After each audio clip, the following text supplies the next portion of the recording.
അവർ പറയും, ഞങ്ങളിതാ അനുസരിച്ചിരിക്കുന്നു എന്ന്. എന്നിട്ടവർ നിന്റെ അടുക്കൽ നിന്ന് പുറത്തു പോയാൽ അവരിൽ ഒരു വിഭാഗം തങ്ങൾ പുറത്തു പറയുന്നതിന് വിപരീതമായി രാത്രിയിൽ ഗൂഢാലോചന നടത്തുന്നു. അവർ രാത്രി ഗൂഢാലോചന നടത്തുന്നതെല്ലാം അള്ളാഹു രേഖപ്പെടുത്തിക്കൊണ്ടിരിക്കുന്നു. ആകയാൽ നീ അവരെ വിട്ട് തിരിഞ്ഞുകളയുക. എന്നിട്ട് അള്ളാഹുവെ ഭരമേൽപ്പിക്കുക. ഭരമേൽപ്പിക്കപ്പെടുന്നവനായി അള്ളാഹു മതി. അവർ ഖുർആനിനെ പറ്റി ചിന്തിക്കുന്നില്ലേ? അത് അള്ളാഹു അല്ലാത്തവരുടെ പക്കൽ നിന്നുള്ളതായിരുന്നെങ്കിൽ അവരതിൽ ധാരാളം വൈരുദ്ധ്യം കണ്ടെത്തുമായിരുന്നു. സമാധാനവുമായോ യുദ്ധഭീതിയുമായോ ബന്ധപ്പെട്ട വല്ല വാർത്തയും അവർക്ക് വന്നുകിട്ടിയാൽ അവരത് പ്രചരിപ്പിക്കുകയായി. അവരത് റസൂലിന്റെയും അവരിലെ കാര്യവിവരമുള്ളവരുടെയും തീരുമാനത്തിന് വിട്ടിരുന്നുവെങ്കിൽ അവരുടെ കൂട്ടത്തിൽ നിന്ന് നിരീക്ഷിച്ച് മനസ്സിലാക്കാൻ കഴിവുള്ളവർ അതിന്റെ യാഥാർത്ഥ്യം മനസ്സിലാക്കിക്കൊള്ളുമായിരുന്നു. നിങ്ങളുടെ മേൽ അള്ളാഹുവിന്റെ അനുഗ്രഹവും കാരുണ്യവും ഇല്ലായിരുന്നുവെങ്കിൽ നിങ്ങളിൽ അല്പം ചിലരൊഴികെ പിശാചിനെ പിൻപറ്റുമായിരുന്നു. എന്നാൽ നബിയെ, നീ അള്ളാഹുവിന്റെ മാർഗത്തിൽ യുദ്ധം ചെയ്തുകൊള്ളുക. നിന്റെ സ്വന്തം കാര്യമല്ലാതെ നിന്നോട് ശാസിക്കപ്പെടുന്നതല്ല. സത്യവിശ്വാസികളിൽ നീ പ്രേരണ ചെലുത്തുകയും ചെയ്യുക. സത്യനിഷേധികളുടെ ആക്രമണ ശക്തിയെ അള്ളാഹു തടുത്തു തന്നേക്കും. അള്ളാഹു ഏറ്റവും കൂടുതൽ ആക്രമണ ശക്തിയുള്ളവനും അതികഠിനമായി ശിക്ഷിക്കുന്നവനുമാകുന്നു. വല്ലവനും ഒരു നല്ല ശുപാർശ ചെയ്താൽ ആ നന്മയിൽ ഒരു പങ്ക് അവനുണ്ടായിരിക്കും. വല്ലവനും ഒരു ചീത്ത ശുപാർശ ചെയ്താൽ ആ തിന്മയിൽ നിന്ന് ഒരു പങ്കും അവനുണ്ടായിരിക്കും.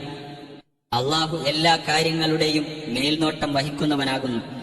നിങ്ങൾക്ക് അഭിവാദ്യം അർപ്പിക്കപ്പെട്ടാൽ അതിനേക്കാൾ മെച്ചമായി അങ്ങോട്ട് അഭിവാദ്യം അർപ്പിക്കുക, അല്ലെങ്കിൽ അതുതന്നെ തിരിച്ചു നൽകുക.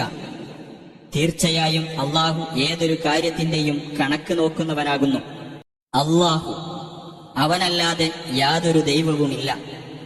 ഉയർത്തെഴുന്നേൽപ്പിന്റെ ദിവസത്തേക്ക് അവൻ നിങ്ങളെയെല്ലാം ഒരുമിച്ചു കൂട്ടുക തന്നെ ചെയ്യും. അതിൽ സംശയമേ ഇല്ല. അള്ളാഹുവേക്കാൾ സത്യസന്ധമായി വിവരം നൽകുന്നവൻ ആരുണ്ട്? എന്നാൽ കപടവിശ്വാസികളുടെ കാര്യത്തിൽ നിങ്ങൾ എന്താണ് രണ്ട് കക്ഷികളാകുന്നത്? അവർ സമ്പാദിച്ചുണ്ടാക്കിയ തിന്മ കാരണം അള്ളാഹു അവരെ തലതിരിച്ചു വിട്ടിരിക്കുകയാണ്. അള്ളാഹു പിഴപ്പിച്ചവരെ നിങ്ങൾ നേർവഴിയിലാക്കാൻ ഉദ്ദേശിച്ചിരിക്കുകയാണോ? അള്ളാഹു ഒരുവനെ പിഴപ്പിച്ചാൽ പിന്നെ അവന് ഒരു വഴിയും നീ കണ്ടെത്തുന്നതല്ല. അവർ അവിശ്വസിച്ചതുപോലെ നിങ്ങളും അവിശ്വസിക്കുകയും അങ്ങനെ നിങ്ങളെല്ലാം ഒരുപോലെയായി തീരുകയും ചെയ്യാനാണ് അവർ കൊതിക്കുന്നത്. അതിനാൽ അവർ അള്ളാഹുവിന്റെ മാർഗത്തിൽ സ്വന്തം നാട് വിട്ടുവരുന്നതുവരെ അവരിൽ നിന്ന് നിങ്ങൾ മിത്രങ്ങളെ സ്വീകരിച്ചു പോകരുത്. എന്നാൽ അവർ പിന്തിരിഞ്ഞു കളയുകയാണെങ്കിൽ നിങ്ങൾ അവരെ പിടികൂടുകയും അവരെ കണ്ടുമുട്ടിയേടത്തു വെച്ച് നിങ്ങൾ അവരെ കൊലപ്പെടുത്തുകയും ചെയ്യുക. അവരിൽ നിന്ന് യാതൊരു മിത്രത്തെയും സഹായിയെയും നിങ്ങൾ സ്വീകരിച്ചു പോകരുത്. നിങ്ങളുമായി സഖ്യത്തിൽ കഴിയുന്ന ഒരു ജനവിഭാഗത്തോട് ചേർന്ന് നിൽക്കുന്നവരൊഴികെ നിങ്ങളോട് യുദ്ധം ചെയ്യാനോ സ്വന്തം ആൾക്കാരോട് യുദ്ധം ചെയ്യാനോ മനപ്രയാസമുള്ളവരായി നിങ്ങളുടെ അടുത്തു വരുന്നവരും ഒഴികെ അള്ളാഹു ഉദ്ദേശിച്ചിരുന്നെങ്കിൽ നിങ്ങളുടെ മേൽ അവർക്കവൻ ശക്തി നൽകുകയും നിങ്ങളോടവർ യുദ്ധത്തിൽ ഏർപ്പെടുകയും ചെയ്യുമായിരുന്നു. എന്നാൽ നിങ്ങളോട് യുദ്ധം ചെയ്യാതെ അവർ വിട്ടൊഴിഞ്ഞു നിൽക്കുകയും നിങ്ങളുടെ മുമ്പാകെ സമാധാന നിർദ്ദേശം വെക്കുകയും ചെയ്തിട്ടുണ്ടെങ്കിൽ അവർക്കെതിരായി യാതൊരു മാർഗവും അള്ളാഹു നിങ്ങൾക്ക് അനുവദിച്ചിട്ടില്ല. വേറെ ഒരു വിഭാഗത്തെയും നിങ്ങൾ കണ്ടെത്തിയേക്കും. നിങ്ങളിൽ നിന്നും സ്വന്തം ജനതയിൽ നിന്നും ഒരുപോലെ സുരക്ഷിതരായി കഴിയാൻ അവർ ആഗ്രഹിക്കുന്നു. കുഴപ്പത്തിലേക്ക് അവർ തിരിച്ചു വിളിക്കപ്പെടുമ്പോഴെല്ലാം അതിലവർ തലകുത്തി വീഴുന്നു. എന്നാൽ അവർ നിങ്ങളെ വിട്ടൊഴിഞ്ഞു നിൽക്കുകയും നിങ്ങളുടെ മുമ്പാകെ സമാധാന നിർദ്ദേശം വെക്കുകയും സ്വന്തം കൈകൾ അടക്കി വെക്കുകയും ചെയ്യാത്ത പക്ഷം അവരെ നിങ്ങൾ പിടികൂടുകയും അവരെ കണ്ടുമുട്ടുന്നിടത്തു വെച്ച് നിങ്ങൾ കൊലപ്പെടുത്തുകയും ചെയ്യുക. അത്തരക്കാർക്കെതിരിൽ നാം നിങ്ങൾക്ക് വ്യക്തമായ ന്യായം നൽകിയിരിക്കുന്നു. യാതൊരു വിശ്വാസിക്കും മറ്റൊരു വിശ്വാസിയെ കൊല്ലാൻ പാടുള്ളതല്ല, അബദ്ധത്തിൽ വന്നുപോകുന്നതല്ലാതെ. എന്നാൽ വല്ലവനും ഒരു വിശ്വാസിയെ അബദ്ധത്തിൽ കൊന്നുപോയാൽ പ്രായശ്ചിത്തമായി ഒരു വിശ്വാസിയായ അടിമയെ മോചിപ്പിക്കുകയും കൊല്ലപ്പെട്ടവന്റെ അവകാശികൾക്ക് നഷ്ടപരിഹാരം നൽകുകയുമാണ് വേണ്ടത്. ആ അവകാശികൾ അത് ഉദാരമായി വിട്ടുതന്നെങ്കിലൊഴികെ. ഇനി കൊല്ലപ്പെട്ടവൻ നിങ്ങളോട് ശത്രുതയുള്ള ജനവിഭാഗത്തിൽപ്പെട്ടവനാണ്, അവനാണെങ്കിൽ സത്യവിശ്വാസിയുമാണ് എങ്കിൽ സത്യവിശ്വാസിയായ ഒരു അടിമയെ മോചിപ്പിക്കുക മാത്രമാണ് വേണ്ടത്. ഇനി കൊല്ലപ്പെട്ടവൻ നിങ്ങളുമായി സഖ്യത്തിലിരിക്കുന്ന ഒരു ജനവിഭാഗത്തിൽപ്പെട്ടവനാണെങ്കിൽ അവന്റെ അവകാശികൾക്ക് നഷ്ടപരിഹാരം നൽകുകയും വിശ്വാസിയായ ഒരു അടിമയെ മോചിപ്പിക്കുകയും ചെയ്യേണ്ടതാണ്. വല്ലവനും അത് സാധിച്ചു കിട്ടിയില്ലെങ്കിൽ തുടർച്ചയായി 2 മാസം നോമ്പനുഷ്ഠിക്കേണ്ടതാണ്. അള്ളാഹു നിശ്ചയിച്ച പശ്ചാത്താപ മാർഗമാണത്. അള്ളാഹു എല്ലാം അറിയുന്നവനും യുക്തിമാനുമാകുന്നു. ആരെങ്കിലും ഒരു സത്യവിശ്വാസിയെ മനഃപൂർവ്വം കൊലപ്പെടുത്തുന്ന പക്ഷം അവനുള്ള പ്രതിഫലം നരകമാകുന്നു. അവനതിൽ നിത്യവാസിയായിരിക്കും. അവന്റെ നേരെ അള്ളാഹു കോപിക്കുകയും അവനെ ശപിക്കുകയും ചെയ്തിരിക്കുന്നു. കനത്ത ശിക്ഷയാണ് അവനു വേണ്ടി അള്ളാഹു ഒരുക്കി വെച്ചിട്ടുള്ളത്. സത്യവിശ്വാസികളെ, നിങ്ങൾ അള്ളാഹുവിന്റെ മാർഗത്തിൽ യുദ്ധത്തിന് പോയാൽ ശത്രു ആരെന്നും മിത്രം ആരെന്നും നിങ്ങൾ വ്യക്തമായി മനസ്സിലാക്കണം. നിങ്ങൾക്ക് സലാം അർപ്പിച്ചവരോട് നീ വിശ്വാസിയല്ല എന്ന് നിങ്ങൾ പറയരുത്. ഇഹലോക ജീവിതത്തിലെ നേട്ടം കൊതിച്ചുകൊണ്ടാണ് നിങ്ങൾ അങ്ങനെ പറയുന്നത്. എന്നാൽ നേടിയെടുക്കാവുന്ന ധാരാളം സ്വത്തുകൾ അള്ളാഹുവിന്റെ അടുക്കലുണ്ട്. മുമ്പ് നിങ്ങളും അതുപോലെ തന്നെ അവിശ്വാസത്തിൽ ആയിരുന്നല്ലോ. അനന്തരം അള്ളാഹു നിങ്ങൾക്ക് അനുഗ്രഹം ചെയ്തു. അതിനാൽ നിങ്ങൾ കാര്യങ്ങൾ വ്യക്തമായി അന്വേഷിച്ച് മനസ്സിലാക്കുക. തീർച്ചയായും അള്ളാഹു നിങ്ങൾ പ്രവർത്തിക്കുന്നതിനെപ്പറ്റിയെല്ലാം സൂക്ഷ്മമായി അറിയുന്നവനാകുന്നു.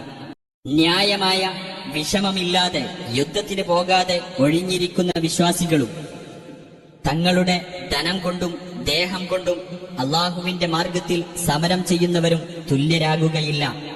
തങ്ങളുടെ ധനം കൊണ്ടും ദേഹം കൊണ്ടും സമരം ചെയ്യുന്നവരെ ഒഴിഞ്ഞിരിക്കുന്നവരെക്കാൾ അള്ളാഹു പദവിയിൽ ഉയർത്തിയിരിക്കുന്നു. എല്ലാവർക്കും അള്ളാഹു നല്ല പ്രതിഫലം വാഗ്ദാനം ചെയ്തിരിക്കുന്നു. എന്നാൽ സമരത്തിൽ ഏർപ്പെടുന്നവർക്ക് ഒഴിഞ്ഞിരിക്കുന്നവരെക്കാളും കൂടുതലായി അള്ളാഹു മഹത്തായ പ്രതിഫലം നൽകുന്നതാണ്. അവന്റെ പക്കൽ നിന്നുള്ള പല പദവികളും പാപമോചനവും കാരുണ്യവുമത്രേ അവർക്കുള്ളത്. അള്ളാഹു ഏറെ പൊറുക്കുന്നവനും കരുണാനിധിയുമാകുന്നു. അവിശ്വാസികളുടെ ഇടയിൽ തന്നെ ജീവിച്ചുകൊണ്ട് സ്വന്തത്തോട് അന്യായം ചെയ്തവരെ മരിപ്പിക്കുമ്പോൾ മലക്കുകൾ അവരോട് ചോദിക്കും, നിങ്ങൾ എന്തൊരു നിലപാടിലായിരുന്നു? അവർ പറയും, ഞങ്ങൾ നാട്ടിൽ അടിച്ചൊതുക്കപ്പെട്ടവരായിരുന്നു. മലക്കുകൾ ചോദിക്കും, അള്ളാഹുവിന്റെ ഭൂമി വിശാലമായിരുന്നില്ലേ? നിങ്ങൾക്ക് സ്വദേശം വിട്ട് അതിൽ എവിടെയെങ്കിലും പോകാമായിരുന്നല്ലോ. എന്നാൽ അത്തരക്കാരുടെ വാസസ്ഥലം നരകമത്രേ. അതെത്ര ചീത്ത സങ്കേതം! എന്നാൽ യാതൊരു ഉപായവും സ്വീകരിക്കാൻ കഴിവില്ലാതെ, ഒരു രക്ഷാമാർഗവും കണ്ടെത്താനാകാതെ അടിച്ചൊതുക്കപ്പെട്ടവരായി കഴിയുന്ന പുരുഷന്മാരും സ്ത്രീകളും കുട്ടികളും ഇതിൽ നിന്നൊഴിവാകുന്നു. അത്തരക്കാർക്ക് അള്ളാഹു മാപ്പ് നൽകിയേക്കാം. അള്ളാഹു അത്യധികം മാപ്പ് നൽകുന്നവനും ഏറെ പൊറുക്കുന്നവനുമാകുന്നു.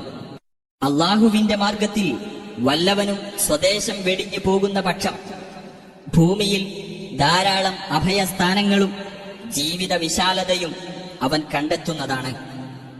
വല്ലവനും തന്റെ വീട്ടിൽ നിന്ന് സ്വദേശം വെടിഞ്ഞുകൊണ്ട് അള്ളാഹുവിലേക്കും അവന്റെ ദൂതനിലേക്കും ഇറങ്ങി പുറപ്പെടുകയും അനന്തരം വഴിമധ്യേ മരണം അവനെ പിടികൂടുകയും ചെയ്യുന്ന പക്ഷം അവനുള്ള പ്രതിഫലം അള്ളാഹുവിങ്കൽ സ്ഥിരപ്പെട്ടു കഴിഞ്ഞു.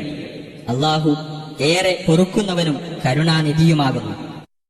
നിങ്ങൾ ഭൂമിയിൽ യാത്ര ചെയ്യുകയാണെങ്കിൽ സത്യനിഷേധികൾ നിങ്ങൾക്ക് നാശം വരുത്തുമെന്ന് നിങ്ങൾ ഭയപ്പെടുന്ന പക്ഷം നമസ്കാരം ചുരുക്കി നിർവഹിക്കുന്നതിൽ നിങ്ങൾക്ക് കുറ്റമില്ല.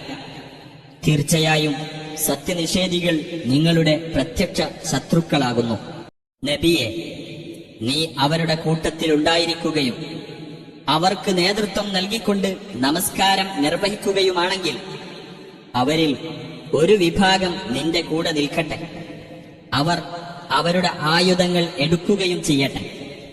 അങ്ങനെ അവർ സുജൂദ് ചെയ്തു കഴിഞ്ഞാൽ അവർ നിങ്ങളുടെ പിന്നിലേക്ക് മാറി നിൽക്കുകയും നമസ്കരിച്ചിട്ടില്ലാത്ത മറ്റേ വിഭാഗം വന്ന് നിന്റെ കൂടെ നമസ്കരിക്കുകയും ചെയ്യട്ടെ.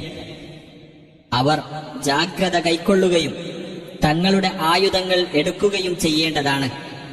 നിങ്ങളുടെ ആയുധങ്ങളെപ്പറ്റിയും നിങ്ങളുടെ സാധനങ്ങളെപ്പറ്റിയും നിങ്ങൾ അശ്രദ്ധരായെങ്കിൽ നിങ്ങളുടെ നേരെ തിരിഞ്ഞ് ഒരൊറ്റ ആഞ്ഞടി നടത്താമായിരുന്നുവെന്ന് സത്യനിഷേധികൾ മോഹിക്കുകയാണ്. എന്നാൽ മഴ കാരണം നിങ്ങൾക്ക് ശല്യമുണ്ടാകുകയോ നിങ്ങൾ രോഗബാധിതരാവുകയോ ചെയ്താൽ നിങ്ങളുടെ ആയുധങ്ങൾ താഴെ വെക്കുന്നതിന് കുറ്റമില്ല. എന്നാൽ നിങ്ങൾ ജാഗ്രത പുലർത്തുക തന്നെ വേണം.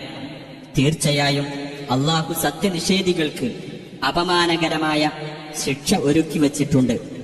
അങ്ങനെ നമസ്കാരം നിർവഹിച്ചു കഴിഞ്ഞാൽ നിങ്ങൾ നിന്നുകൊണ്ടും ഇരുന്നുകൊണ്ടും കിടന്നുകൊണ്ടും അള്ളാഹുവെ ഓർമ്മിക്കുക.